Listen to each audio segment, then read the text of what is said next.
No livro de Isaías, você já deve ter percebido que estamos estudando esse livro, e você já deve ter percebido que, desde quando a gente começou a estudar, o Senhor sempre fez alertas de que o povo ele vai sofrer, o povo vai ter consequências, e o Senhor adverte que o exílio virá, ou seja, a nação de Judá, o povo do Senhor, será levado presos, prisioneiros de guerra, a nação será saqueada pela Síria.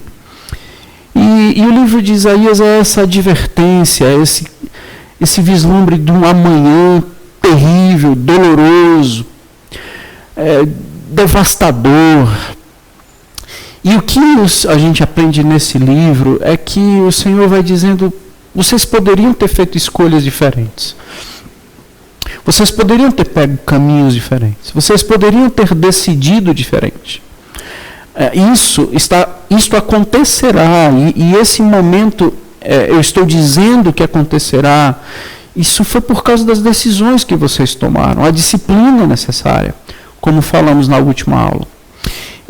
E sabe, gente, eu tenho como, desde quando os cabelos começaram a cair da cabeça, né? Então, desde jovem, eu entendendo a palavra do Senhor, esse assunto sempre mexeu muito comigo, que foi responsabilidade pessoal. Ao observar a responsabilidade pessoal à luz das Escrituras, esse assunto sempre mexeu muito comigo. Poxa, eu sou responsável. Se o povo vai passar por todo o exílio, por todo o sofrimento, e o Senhor vai dizer: isso é porque você fez isso, é uma consequência natural e inevitável, e é um processo disciplinar meu, assim, você vai ter que passar por isso, mas entenda, isso foi por decisões suas também. E a responsabilidade pessoal, para mim, sempre foi um assunto muito interessante de refletir. Eu sempre vi que decisões determinam caminhos. Eu sempre aprendi, eu quero trilhar nesse caminho com você hoje à noite. Decisões determinam fins.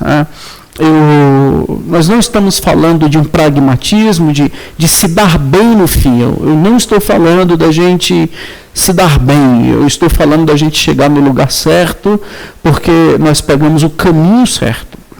E essas decisões sempre foram muito claras na Bíblia. Por exemplo, você pega logo o ambiente do Éden, assim, há uma decisão a você tomar. Você não pode comer desse fruto e você pode me obedecer. Então só tem duas opções. E se você já está caminhando com a gente há algum tempo, você já percebeu que a gente tem falado isso aqui algumas vezes. Se só há duas alternativas, não é escolha, é decisão. Porque só tem duas alternativas. E o pior é decisão, porque as duas alternativas levam para caminhos completamente opostos. Então não é escolha. A vida não é feita de escolhas, a vida é feita de decisão. Eu tenho que decidir. E assim, ou decide obedecer ou decide se rebelar. Isso está já no ambiente do Éden. Você pega lá Caim e Abel, se você proceder bem, você será aceito. O pecado jaz à porta, está batendo a porta. Se você resisti-lo, é obrigação sua resistir ao pecado. Então, sempre houve, assim, você pega Moisés, né, em Deuteronômio capítulo 11, verso 26, eu coloco diante de vocês a bênção e a maldição. Vocês vão ter que escolher a bênção ou a maldição. Deuteronômio 11, o Senhor diz, isso aqui é uma escolha, assim como o Salmo 109. Salmo 109, versículo 17, o salmista diz assim: bom, se você amou a maldição, que ela o apanhe. Se você não quis a bênção, que ela se aparte de você. É uma decisão. Você pega Josué, escolham. A palavra é decidam. Se vocês vão servir ao Senhor ou se vocês vão servir aos deuses que os nossos pais serviram. Eu e a minha casa serviremos ao Senhor. Isso é uma decisão. E Jesus ele ampliou ainda mais esse assunto. Quando você pega o cenário que Jesus nasce, João descreve, a luz veio, mas os homens amaram mais as trevas do que a luz. Isso é uma decisão. O coração se inclinou por trevas, o coração preferiu as trevas, o coração decidiu as trevas. E em Mateus capítulo 7, verso 13, né, quando Jesus fala de duas portas e dois caminhos, e ele diz, bom, entrem pela porta estreita, versículo 13, Mateus 7, 13, porque o caminho largo ele vai conduzir à perdição. O caminho estreito, ele vai conduzir à vida. Rapaz, meus irmãos, gente boa, povo que vai para o céu, são caminhos opostos. Porta estreita, porta larga. São duas portas. É decisão, porque tem fins completamente diferentes. E hoje eu quero compartilhar com vocês essa ideia de decisões e tal. A destruição pode ser evitada. O nosso texto hoje é Isaías 8. Discorri um pouquinho aqui na introdução, mas espero que ele seja útil para a gente na medida que a gente for refletindo. E peço mesmo que hoje, assim como todas as aulas, que Deus fale conosco, né? Nós não estamos aqui num ambiente de informação, nós continuamos num ambiente de transformação, e que Deus renove a nossa mente, transforme a nossa maneira de pensar. Então, a proposta de um tema hoje, eu pensei nisso, a destruição pode ser evitada. E por mais que esse texto aqui, ele aponte assim, que a destruição acontecerá, queria compartilhar esse texto, e disse, poxa, mas a minha vida pode ser diferente dessa daqui, e é isso que eu quero compartilhar com você. Isaías capítulo 8, nós leremos até o versículo 8. Isaías 8, verso 1, disse-me também o Senhor, toma uma ardósia grande e escreve nela de maneira inteligível, rápido despojo, presa segura.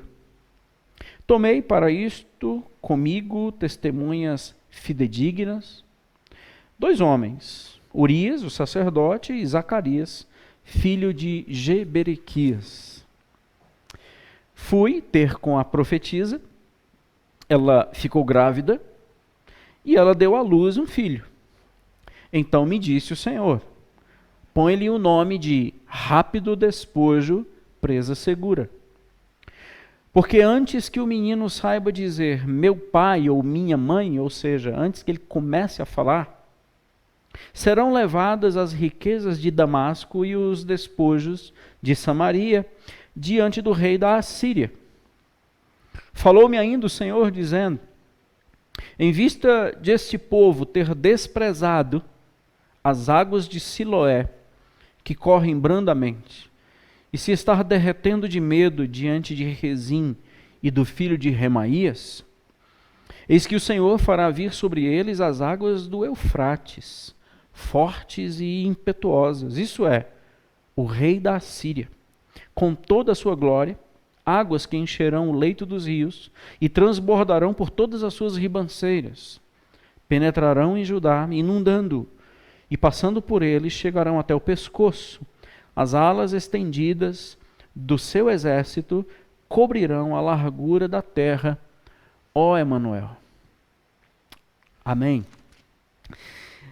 Isaías não fala de muitos assuntos. Isaías fala do mesmo assunto muitas vezes. O profeta Isaías, ele não vem trazendo mensagens novas a cada movimento, a cada intenção de Deus.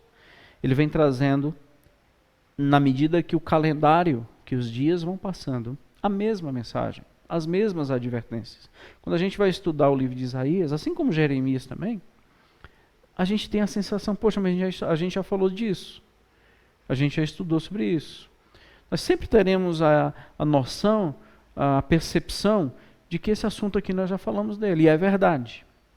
Prepare-se, o Senhor vai falar conosco o mesmo assunto, os mesmos temas, várias vezes, para que nós saibamos muito bem aquilo que Ele quer nos dizer, para que nós entendamos muito bem aquilo que Ele quer nos ensinar. E aqui está isso.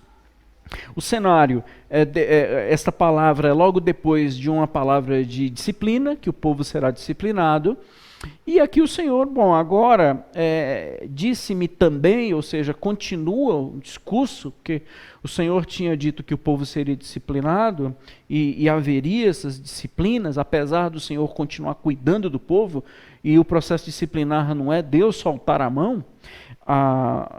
Vamos fazer o seguinte, eu quero que você pegue uma pedra, alguns entendem que é uma tábua, o termo aqui é ardósia, e isso existe algumas confusões, se nós estamos falando de uma pedra, se nós estamos falando de uma tábua, de um pedaço de madeira, existem várias discussões o que é isso aqui. Mas o que nos importa é o Senhor dizer: registre uma frase em algo relativamente grande, que possa ser lido de uma forma fácil, sem problema, mas também que você escreva de uma forma que possa ser inteligível, ou seja, é fácil de ler e de entender. Eu quero que seja algo muito exposto, quero que você registre o que eu quero, e o que eu quero que você registre é rápido, depressa, rápido, despojo, presa segura. Eu quero que você escreva isso. E é curioso, assim, porque quais são a intenção de Deus de registrar isso? Para que o povo leia, para que as pessoas saibam, eu acredito que é para ficar registrado mesmo. E eu acho que, convidando você a pensar comigo, como é que a gente pode pegar um caminho diferente assim da destruição? Esse povo aqui está recebendo as notícias de que a destruição virá. Mas eu posso olhar para esse texto, e é isso que eu queria refletir com você, dizendo assim, poxa, a minha vida pode ser diferente disso aqui. E pode, gente. Fica registrado, Isaías é registrado para que nós tomemos o caminho diferente desse povo. Como Paulo falou em 1 Coríntios 10. A destruição do povo de Israel, na época lá da peregrinação do deserto, foi para advertência nossa, para que nós não caiamos nos mesmos erros que eles, nos mesmos pecados que eles. Óbvio. Então, se eu estou lendo esse texto, eu quero pegar um caminho diferente, eu não quero ser destruído. Eu não quero que uma assíria visite a minha casa. Eu não quero que uma assíria passe por cima de mim. Eu não quero que esse texto seja histórico, eu quero que esse texto seja transformador, relevante, significativo e dialogue comigo hoje. Então, o que eu posso fazer? Então, eu penso assim, você leva a sério mesmo o que está escrito? O que eu atente, então, para o que ele mandou escrever? Atente para o que o Senhor mandou registrar. Caminho diferente da destruição, se nós queremos tomar uma decisão, a minha vida não terminará destruída, se não passará uma assíria sobre mim, então, aquilo que o Senhor registrou, dê atenção. O Senhor sempre decidiu registrar suas palavras. Você pega em Êxodo, capítulo 17, eu vou citar alguns textos aqui rapidamente. Êxodo 17, 14, o Senhor manda que Moisés registre as suas palavras, para que isso sirva de memória e que este livro ele seja resgatado sempre para estudos. Êxodo capítulo 17, verso 14. Isaías, no capítulo 30, verso 8, o Senhor mandará mais uma vez ele fazer registros. Jeremias 30, verso 2, profeta Jeremias, o Senhor manda que Jeremias, da mesma forma, escreve num livro todas estas palavras que eu te disse. Registra. Ezequiel também, capítulo 37, verso 16, já estamos aqui citando o terceiro profeta. O Senhor diz, Ezequiel 37, 16, eu quero que você tome um pedaço de madeira e escreva nele aquilo que eu te disser. Para que os filhos de Israel, seus companheiros, eles consigam ler e que este pedaço de madeira seja uma referência para este povo, para que quando eles coloquem os olhos, eles entendam o que é que eu quero para eles. Abacuque, o outro profeta. 2:2. O Senhor me respondeu e me disse, escreva esta visão que eu te dei. Grava sobre tábuas, para que até uma pessoa que passe correndo consiga ler. Pois é, esse povo assim muito apressado, até esse povo que passa correndo, que corre pela vida, ele consiga ler o que eu quero dizer para eles. Abacuque 2:2. E Apocalipse, tão conhecido, quando o próprio Senhor Jesus fala para João dizendo: escreve o que viste e as coisas que hão de acontecer. O Senhor sempre teve intenções de registros. E o que está registrado, e a gente considerar o que está registrado, é um primeiro passo para que a nossa vida não termine destruída. O Senhor está dizendo que as coisas, num determinado caminho, terminará em destruição. O Senhor adverte que, dependendo da decisão que você tome com a sua vida, o caminho vai ser de morte. O Senhor adverte que essas pessoas não ficarão impunes. O Senhor adverte que esse seu sentimento, que o meu sentimento, que aquilo que nós estamos decidindo, o Senhor, Ele não deixará isso impune. Está registrado. A gente tem levado em consideração o que Ele registrou? Se nós relembrarmos, um dos problemas desse povo é que esse povo, ele desprezou a palavra de Deus. Versículo 24 do capítulo 5, esse texto ele é a chave para todo o livro. Esse povo desprezou a minha palavra. E quando nós agora estamos no capítulo 8, o Senhor não somente fala, a questão não será mais oral, a questão agora será registre. Deixe gravado. Versículo 2, o profeta Isaías, ele chama duas testemunhas, se foi por ordem do Senhor, nós não sabemos, mas o profeta Isaías, ele chama dois homens, que também nós não sabemos exatamente quem são, Urias e Zacarias. Possivelmente esse Urias aqui é um sacerdote que ele recebeu a ordem de fazer reformas no templo, nós só sabemos que ele é sacerdote, mas esse Zacarias, alguns dizem que era o rei, mas para ser o rei, esse Jeberequias tinha que ser Jeroboão. Aí eu não sei, eu não tenho ideia de quem são essas duas pessoas. O que eu sei é que eram testemunhas fidedignas. O que eu sei era que eram dois homens que eram fiéis, que seriam testemunhas oculares do registro de Isaías. Pensa comigo, Isaías está registrando as palavras do Senhor e chama dois homens fiéis, de caráter, homens de honra, de brio. E Isaías está registrando, escrevendo o que o Senhor mandou com dois homens presenciais. Para quê? Para que quando acontecer o que está sendo registrado, as pessoas não entendam que foi um acaso, um destino, um inimigo. Não, o que está acontecendo é porque o Senhor disse que aconteceria, e esses dois homens estão sendo testemunhas de que o Senhor escreve o que acontecerá. E nós estamos cercados de testemunhas, de pessoas fiéis, de gente que tem grandeza, gente. Eu acho assim, muitos de nós estamos decepcionados com a igreja. Mas não é com a igreja, é só com algumas pessoas. Muitos de nós estamos pensando em sair da igreja por causa de algumas pessoas. E sabe, você até tem razão em algum aspecto. Tem muita gente dentro dos ambientes eclesiásticos que a gente não entende por que estão. Mas deixa Deus falar o seu coração. Tem testemunhas fiéis dentro da igreja. Tem gente fiel. Não gente perfeita. Não santinhos.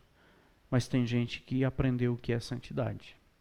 E eles podem ser testemunhas de que aquilo que ele escreveu, aquilo que ele mandou registrar, é verdade. Você quer pegar um caminho para não ser destruído no fim? Leve a sério as pessoas que Deus chamou para ser testemunha de que aquilo que ele mandou registrar é verdade.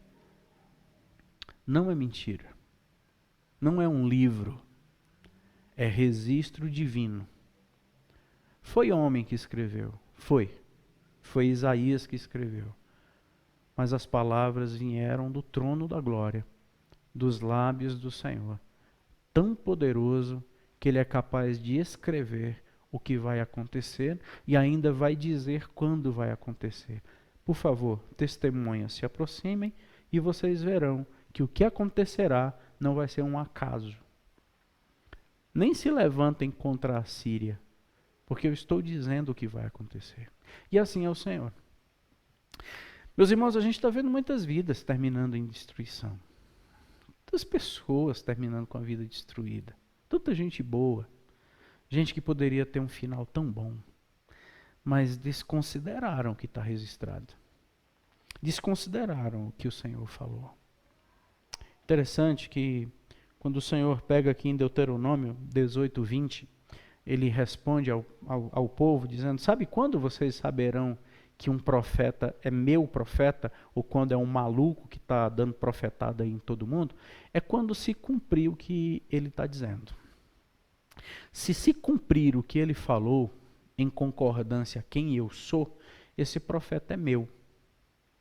Interessante, o Senhor chama 2 homens para conferirem, para testemunharem que aquilo que será registrado é aquilo que vai acontecer. Imagina o risco de Jeremias, né?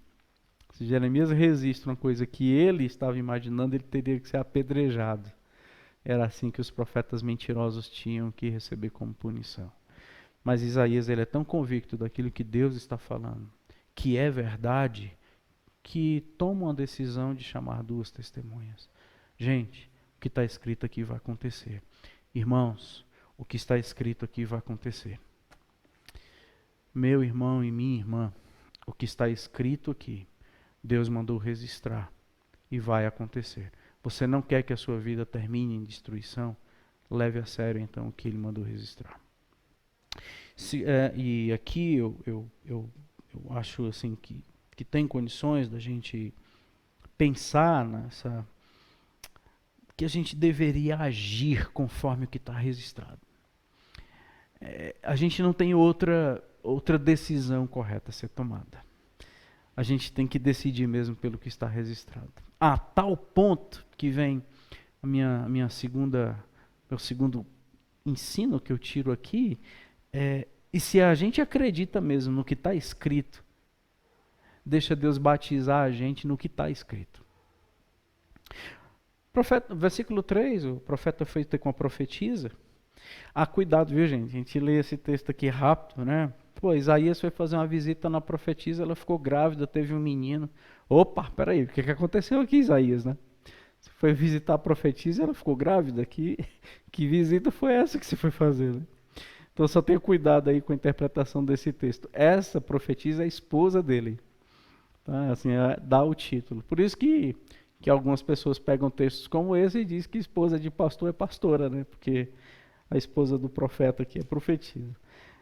Lembre-se que Jeremias já tinha um filho, né? Ele já era pai. Capítulo 7, verso 3.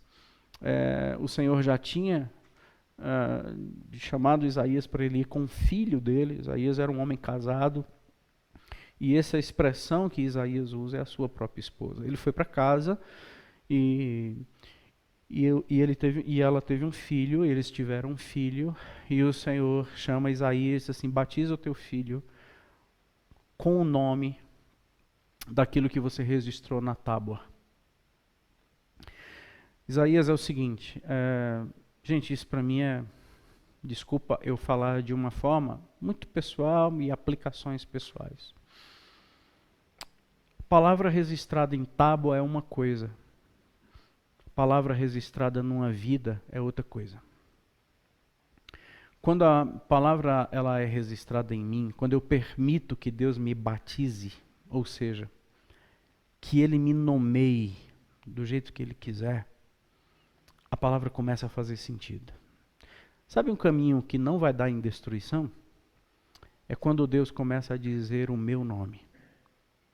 Quando aquilo que está registrado em tábuas é verdade, tá bom. E o Senhor vai dizer assim, agora eu quero colocar na tua família, estampar na tua testa, eu quero registrar isso no teu coração, eu quero bordar na tua alma, eu quero fazer isso com que os teus filhos vivam aquilo que foi registrado na tábua. Aí a coisa muda. Por isso que algumas pessoas estão sendo destruídas, porque os registros aqui é uma coisa, o registro aqui é outra coisa. Para o Senhor não, é a mesma. Chama o profeta e diz, você acredita no que está escrito? Acredita. Você confia no que está escrito? Confio, então batize o seu filho com o que está escrito. O seu filho será uma testemunha do que eu falei, o seu filho vivenciará, o seu filho será uma revelação clara daquilo que eu registrei. Sabe qual é o nome do seu filho? O seu filho vai se chamar Rápido Despojo, Presa Segura. Esse é o nome do teu filho. Ah, você pensava que ia chamar ele de Cledson? Esses nomes bonitos que tem aí no mercado?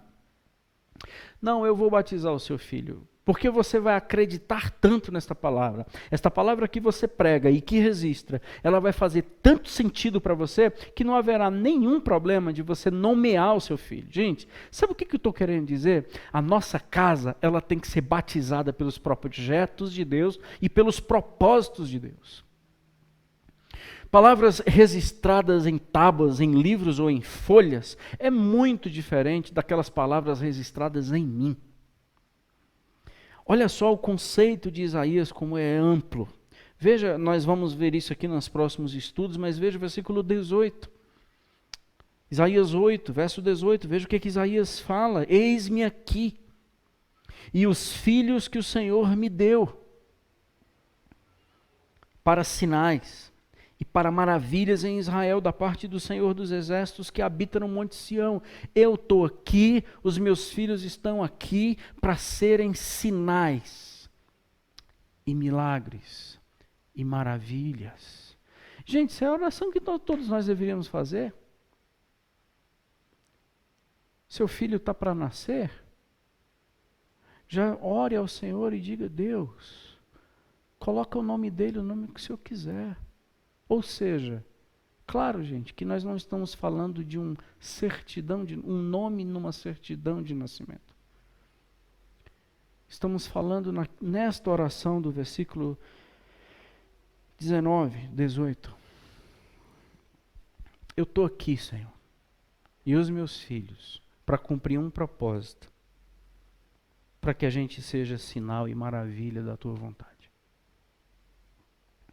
Interessante, né? Assim, a gente percebe alguns textos que nos levam a gente a pensar um pouco mais além. Meus irmãos, nós queremos falar às vezes para os nossos filhos palavras que estão registradas em páginas. Mas só que nós temos que falar para os nossos filhos as palavras que estão registradas em nós.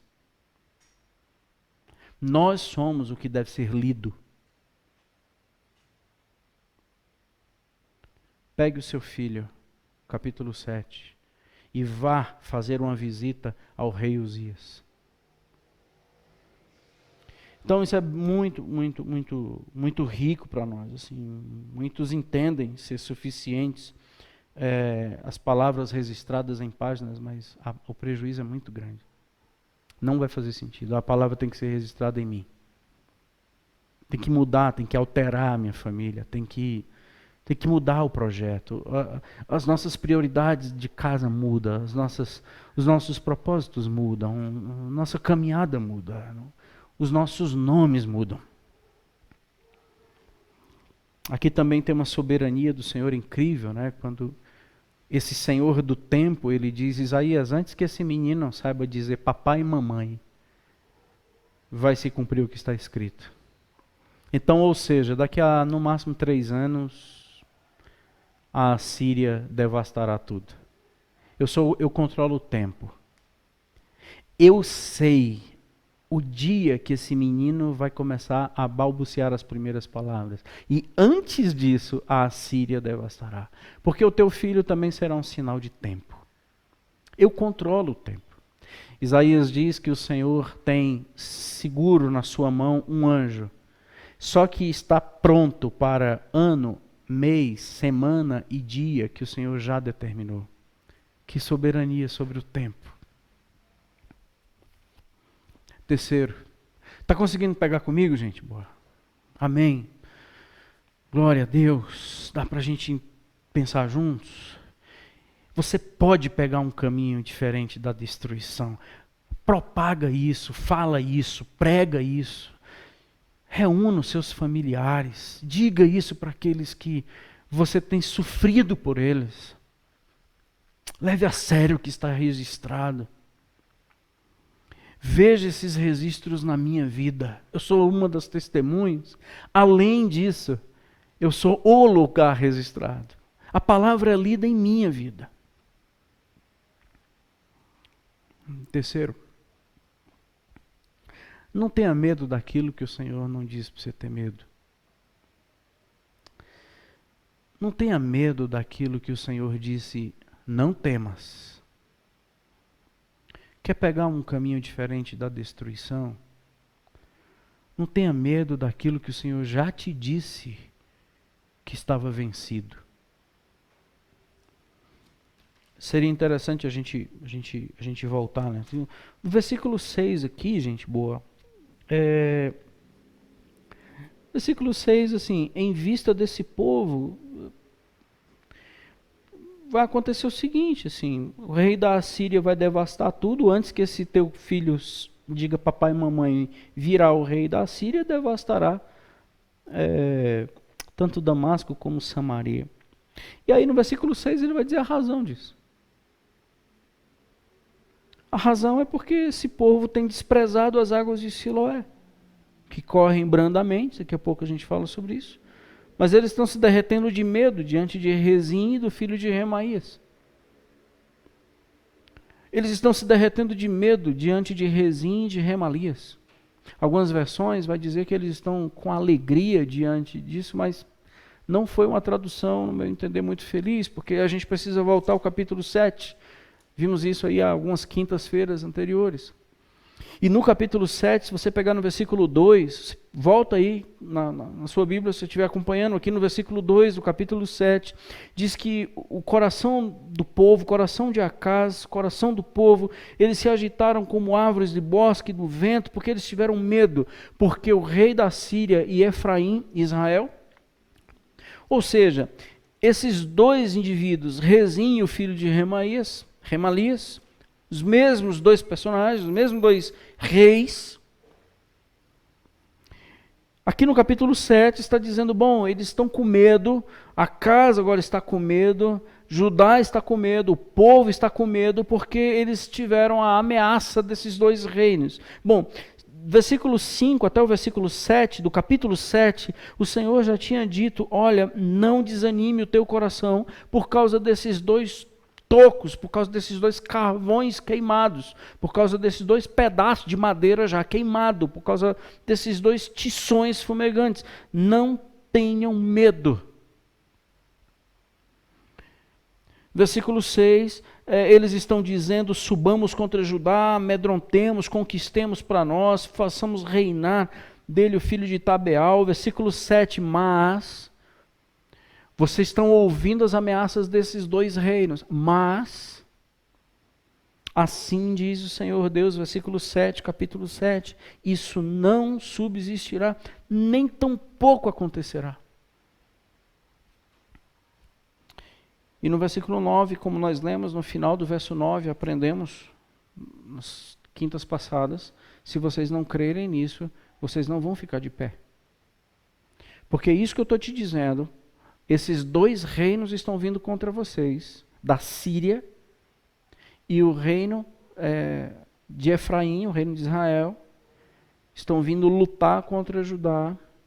Vocês estão com medo por causa dessa aliança, dessa ameaça. Eu estou dizendo para vocês, não tenham medo, porque isso não acontecerá. Mas se vocês não crerem no que eu estou te dizendo, você não vai ficar de pé. Ei, gente, isso tem a ver com a gente. Por exemplo, deixa eu só te dar um exemplo. Não tenha medo desse vírus, porque eu sou contigo.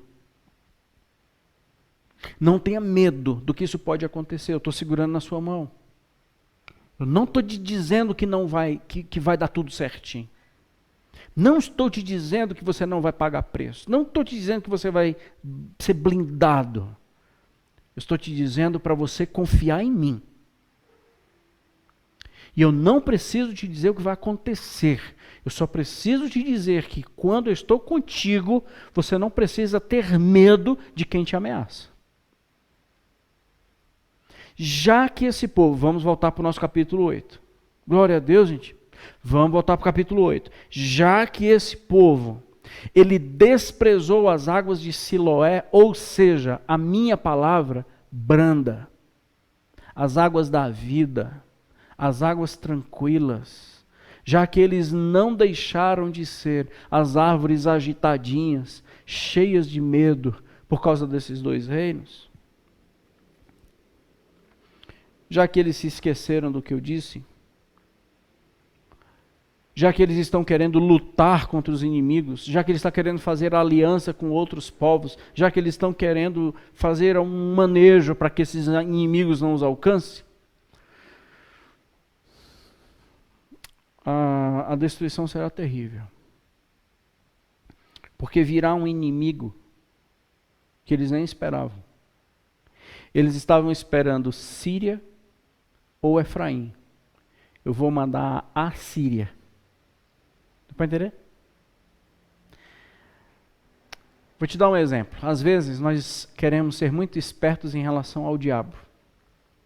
Muitas vezes nós queremos, por causa do nosso medo, que o Senhor já disse, não temas, mas a gente continua tendo medo, a gente começa a se preparar, a se proteger ou a contra-atacar algo que o Senhor já disse não precisava, porque eu disse para não ter medo. Se eu mandasse você contra-atacar era uma coisa. Eu estou dizendo, todas as ameaças que eles estão te fazendo não vai ser consumadas, porque eu estou te dizendo. E não importa as ameaças. Ameaça de morte, isso não vai acontecer, porque eu estou contigo.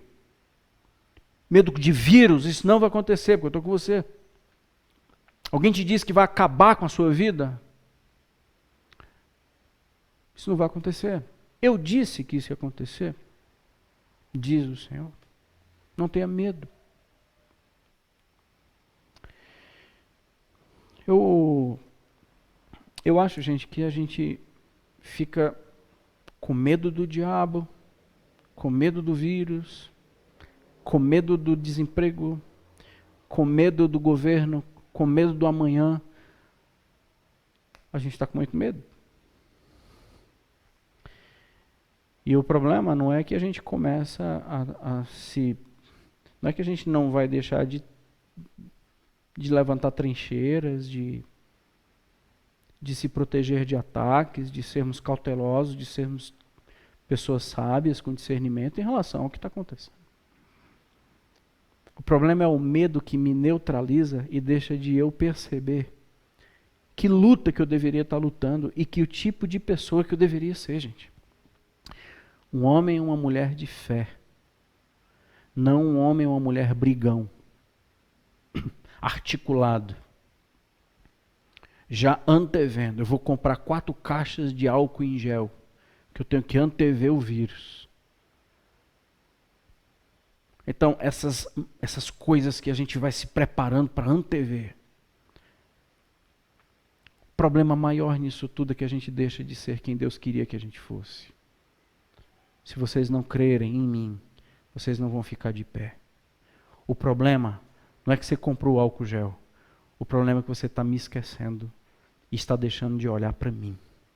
O problema não é que você comprou máscaras blindadas para não pegar o vírus. O problema é que você está esquecendo de quem eu sou. Então eu farei vir sobre você algo que você nem imaginava e vai devastar a sua vida. Você pensava que era a Síria? Você pensava que era Efraim? Não, não, não. Eu disse que isso não ia acontecer, mas será a Síria. Deus nunca vai me cobrar esperteza contra o diabo. Deus vai me cobrar santidade diante dele. Deus nunca vai me exigir que eu tenha autoridade sobre Satanás. Deus sempre vai me exigir que eu seja um filho diante dele como pai. Então não são as águas tempestuosas, assim, Por que você desprezou as águas tranquilas do meu evangelho? Por que você desprezou as águas tranquilas da minha palavra? Por que para você é intenso? Por que para você tudo tem que ser no 220? Por que estou sentindo presença de Deus? Não, aqui é uma aguinha tranquila, um negócio meio mansinho. Acho que não é coisa de Deus, não. Deus mesmo é quando o negócio dá. Rapaz, então eu vou mandar uma torrente na sua cabeça. É isso que diz o texto.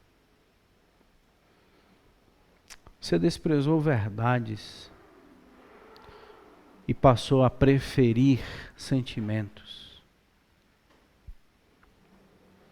Judá é descrita como ter desprezado as águas de Siloé. Desprezar é decisão, gente boa.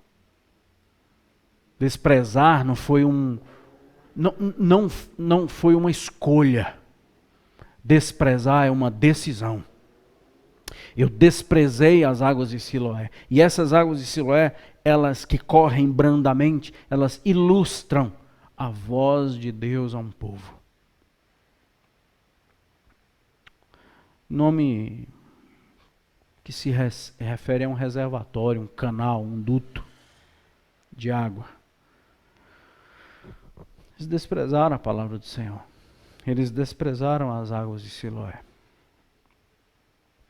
O caso é que, como o Evangelho é uma semente que precisa crer que vai se tornar uma árvore frondosa, eu preciso crer quando Deus diz: não tenha medo, porque senão você será destruído. Não é porque você teve medo, é porque você não confiou na minha palavra.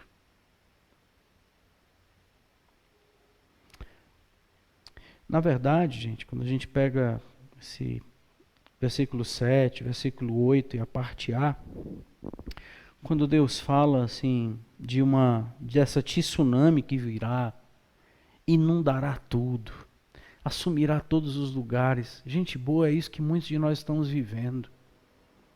Inundados, cheios, não do Espírito, mas de coisas que têm devastado a minha alma, a minha alegria, a minha paz, a minha vida com Deus.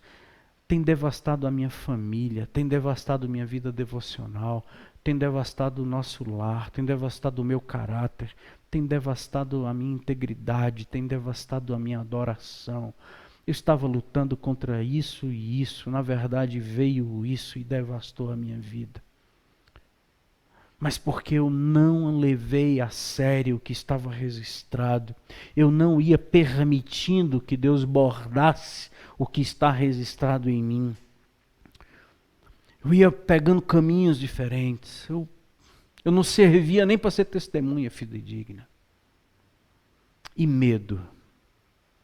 Então, eu posso ser essa pessoa com quem Deus fala. Eu posso ser essa pessoa que registra a palavra do Senhor e crê no seu registro. Eu posso ser uma testemunha fidedigna. Eu posso ser um homem que gera um filho e permite que Deus faça nesse filho a sua vontade, assim como Ele vai fazer em mim, no meu filho, na minha esposa, no meu lar. Fechemos as portas. Deus pode derramar dentro dessa casa aqui toda a tua vontade e pode mudar o nome de quem o Senhor quiser aqui. Essa aqui se chamava perturbada, agora vai se chamar uma mulher sábia. Esse daqui se chamava um homem medroso, hoje esse homem será chamado de valente, cheio de fé.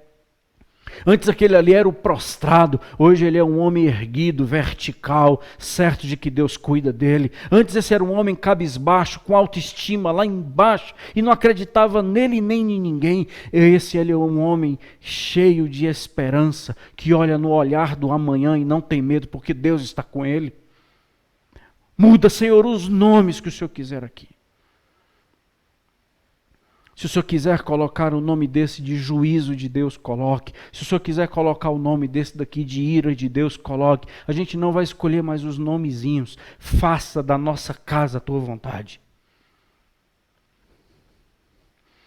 Nós não vamos mais ter medo de quem o Senhor diz para não ter medo. E aí é tudo devastado, gente. O cenário é terrível. Porque o medo não é a capacidade de perceber a ferocidade do inimigo.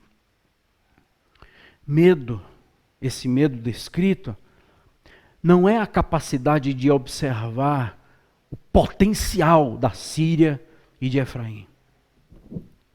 Esse medo é a incapacidade de ver o tamanho de Deus. Não é reduzir o potencial de Efraim e da Síria. É reduzir demais quem Deus é. Por isso que esse medo, ele tem uma resposta divina. Caminhando por fim, gente, até o pescoço. Você vai ficar só com a cabecinha de fora. Rapaz, a situação que você vai passar vai ser tão difícil, mas tão difícil, que eu ainda vou cuidar de você, miserável. Ainda vou deixar você com a cabecinha de fora. As pessoas olharão para você e dizem, isso aqui está devastado, mas ainda está respirando. Assim como uma vaquinha no capítulo anterior. Uma vaca vai dar abundância de leite porque eu não solto a tua mão. Vai inundar tudo assim na tua vida, mas você ainda vai ficar com a cabeça de fora. Porque eu ainda tenho um projeto para você.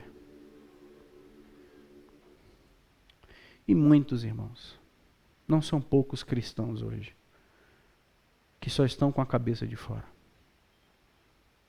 Não tem mais vida. Está tudo devastado. Está tudo inundado. Muitos cristãos que só estão respirando. Sabe por quê? Dá uma olhada no que a gente já estudou e veja o que o Senhor já advertiu. E veja quantas placas foram desconsideradas. Quantas advertências. Escreva numa placa. Até quem passa correndo tem que ler. Quantas vezes passamos correndo, mas olhamos para o outro lado? E quantas vezes a gente foi mostrando placa para os outros, pagando sapo para os outros, mas as pessoas não viam esta frase em minha vida. Bom, gente, e no final, versículo 8, e por que isso termina com Emanuel? Por que essa história termina com Emanuel? Porque esta nação é conhecida como a nação de Emanuel. Esta terra é conhecida como o povo do Emanuel, do Deus conosco. Daquele que virá, como nós já vimos no texto anterior do capítulo 7. Esse que virá, que se chamará Emanuel, capítulo 7, verso 14. Mas aqui esse final aqui, do versículo 8, desse Emanuel, esta terra, gente, olha o que Deus está falando. Esta terra inundada por tanto sofrimento é tua terra, ó Emanuel. Deus chora e leva a um sentimento assim de dor, a um momento de lágrimas sendo derramadas. Tipo assim, filho, olha como é que está a tua terra. Por isso você vai ter que descer lá, né? Por isso que a remissão tem que vir. Será se Deus, quando olha para a gente, diz, olha só como é que está a tua terra, ó Emanuel. Veja como está o teu povo. Veja a situação da família que se chama pelo teu nome. Ó Emanuel, veja que inundação de sofrimento. Só com as cabecinhas de fora, para que você possa operar maravilhas e milagres. Gente, a nossa vida não precisa terminar assim. A nossa vida, a nossa história não precisa terminar inundada de sofrimento. Nossa história não precisa terminar assim. A gente vai liberar aí, caso tenha alguma pergunta. Pode ser, Diego? Caso alguma dúvida, alguma coisa que não ficou claro, caso você queira fazer. Quero convidar você a ler comigo Provérbios 1. Enquanto se tiver alguma pergunta aí, o Diego vai pegar e passar. Se você puder ir comigo para Provérbios 1, a gente encerra. Provérbios, capítulo 1, versículo 24. Veja o que Salomão ele fala sobre isso. Às vezes a gente já sofreu tantas inundações, né? E as coisas ainda não mudam nas nossas vidas. Hoje, gente, deixa Deus falar com você hoje. Deixa Deus te dizer, pare de ter medo. Deixa Deus falar o seu coração e dizer, olha, o que está escrito em tábuas e em páginas tem que ser escrito em você. Provérbios 1, 24. Mas porque clamei e vós recusastes, porque estendi a mão e não houve quem atendesse. Antes rejeitaste todo o meu conselho e não quiseste a minha repreensão. Também eu acharei graça da sua desgraça. Eu rirei da sua desventura. Quem está dizendo isso aqui é Deus. E em vindo o vosso terror eu zombarei. Em vindo o vosso terror como a tempestade, assim como o rio Eufrates, que é a Síria. Em vindo a vossa perdição como um redemoinho, quando vos chegar o aperto e a angústia. Então me invocarão, mas eu não responderei. Procurar-me-ão, porém não me hão de achar. Porquanto aborreceram o conhecimento e não preferiram o temor do Senhor. Não quiseram o meu conselho e desprezaram toda a minha repreensão. Portanto, comerão do fruto do seu procedimento e dos seus próprios conselhos vão se fartar. Os nécios são mortos por seu desvio. Não teve culpadinho, não. E os loucos, aos loucos, a sua impressão é de bem-estar. Os leva à perdição. Mas o que me der ouvidos, habitará seguro, tranquilo e sem temor do mal. Bíblia é Bíblia, não é não, gente? Essa sensaçãozinha de bem-estar, de alegria, de felicidade. Você nem percebeu que as águas já estão no joelho. As águas já estão na cintura. As águas já estão nos ombros. Daqui a pouco você não está mais conseguindo se movimentar como movimentava. Pois é. Você pensava que os inimigos eram esses? Não, não. O inimigo é você mesmo. Você é muito espertinho para o diabo, mas muito orgulhoso. Então, as águas vão te inundar. Deus abençoe. A gente pode pegar um caminho diferente. Minha palavra é que a gente pode terminar a nossa história sem escombros e sem perdição. Decida pela bênção. Decida pela palavra. Decida pelo registro. Decida pelo nome que o Senhor quiser nos dar. A Ele a honra, a glória e o louvor para todo sempre. Todo sempre. Registra em nós, Senhor, o que o Senhor quiser. Faça em nós a tua vontade. A gente não vai ser inundado. A gente não vai ser terra inundada. Nós vamos ser terra boa, terra fértil para as sementes do Senhor. Você pode decidir isso hoje. Espero que eu tenha sido claro. Espero que essa palavra tenha sido significativa para todos nós. Deus abençoe você e seu lar. Um restante de semana cheio de bênção. No nome precioso de Jesus. Tchau, gente.